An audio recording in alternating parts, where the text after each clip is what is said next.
What's going on, guys? I want to wish everybody a happy new year. It's New Year's Eve right now, so last day of 2020. I'm sure a lot of people are pretty excited about that, but and I guess there's one game left on the Jaguars season. One game left, and on I would probably say successful season. You know, it's weird to say that when you're 1-14, potentially on the verge of 1-15, that it was successful, but you know, I mean, we did the tank right. We got the number 1 pick, and Trevor Lawrence will be ours. So really be going to this next game, and you can pretty much say that, look, we can finally cheer for the Jaguars. But this game does have some draft ramifications. Right now, it's say, for example, the Jaguars win and the Jets lose. The Jets and Jaguars are both 2-14. Now, it's not going to affect the number 1 overall pick because the strength of schedule is still going to stay the same. However, if a team is tied, their record, basically they're going to flip-flop picks in each round. So in even number rounds, the Jaguars would pick 1 pick after the Jets, and in the odd rounds, the Jaguars would not. So so it kind of brings up the question: would you guys prefer actually win, so we would have the number 34 overall pick, or lose, so we had number 33 overall pick? Now, come on. Now, let me move. Now, I don't know. Me, for example, it's kind of cool for me to think that, look, we might actually be able to get the number, like once the first round is over, then all of a sudden you look at it and say, okay, look at all these guys that did not go in the first round. You know, we have our choice of this guy, this guy, this guy. Literally, if you're picking at the top of the second round, it's super cool because we can literally say, look, we have all the different options. We can get any of these guys, and also the team actually fields calls all day because so many teams would like to move up to get that spot, knowing, so-and-so person is available. So you really have a good opportunity to really do, whatever you really want at that spot. So I don't know, me, I'd almost prefer to almost lose, just finish the tank. You know what I mean? What does this game really mean? I mean, I guess we could sweep the Colts, which would be kind of cool. And honestly, this whole year, it was a good year to go, really, for our record, because we went 1-0 at some point. That's pretty awesome.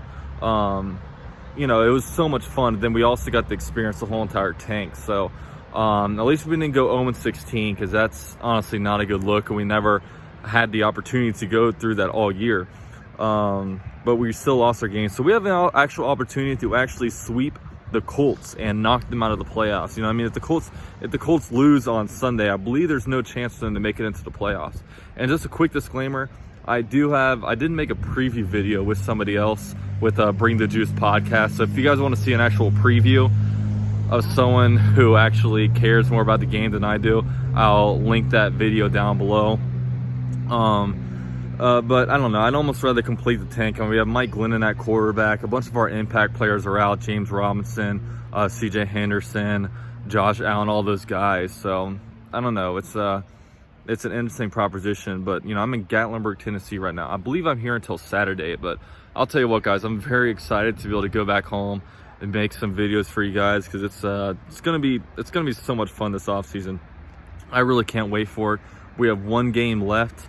I hope everyone did good in their fantasy playoffs, man. I was in 4 leagues this year, and I was able to win 2 of my leagues thanks to having Devontae Adams in a couple leagues. I had Kamara in 1 league, which was really awesome with his 6 touchdown performance. Josh Allen, I had him on both teams, which really saved the day for me, getting him in the 11th round. So it was it was a lot of fun, just the whole fantasy thing. But there's different things opening up, man. I hear a lot of Urban Meyer rumors about Urban Meyer to the Jaguars. When I look at this, man, I know there's a lot of people with different things they have to say about whether they want Urban Meyer or not. Me, if the Jaguars got Urban Meyer, I would actually be pretty excited, because first of all, he knows how to win. You know what I mean? He knows, everything he touches just wins. He won at Utah. He won at Florida. He won at Ohio State. And also another thing is, he has this different health concerns, obviously. And, we'd have to kind of bank it to where he's not going to be able to be here the whole, probably 10 years. I think he's 56 or 57 years old right now. But one thing that he does well is he's very good at hiring assistant coaches. You know what I mean? Like, in a perfect world, Dan Mullen would have succeeded him at Florida. Instead of Dan Mullen going to Mississippi State, they would have just hired him up as a head coach. You also look at it, and Ryan Day, over Ohio State, he did pretty good over there. So he's good at assistants. So hopefully he'd hire a pretty good coach in waiting to kind of do things.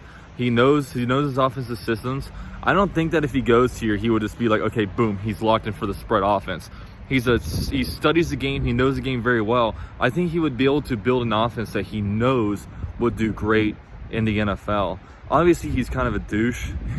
He's not like a very good guy, but at the end of the day, man, like we need guys that can win. That's really all that matters at this point. We just need to find somebody that can actually bring wins to Jacksonville.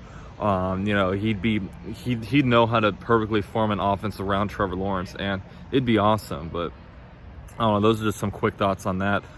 Another thing is I'm pretty excited for Friday, man. We got Clemson, Ohio State. I'm really looking forward to the Clemson game.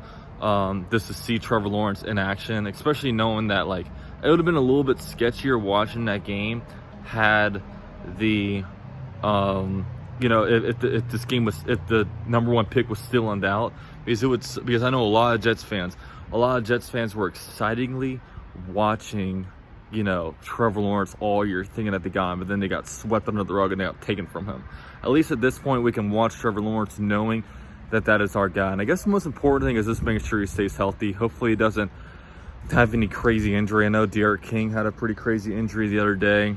That would be so unideal, but hopefully Trevor Lawrence goes out there and dominates, and we can all be super big Clemson fans really the next 4 games, because I don't know any Ohio State, Alabama, or Notre Dame fans of the channel. But yeah, those are some of my quick thoughts, man. I hope everyone's having an awesome Christmas year.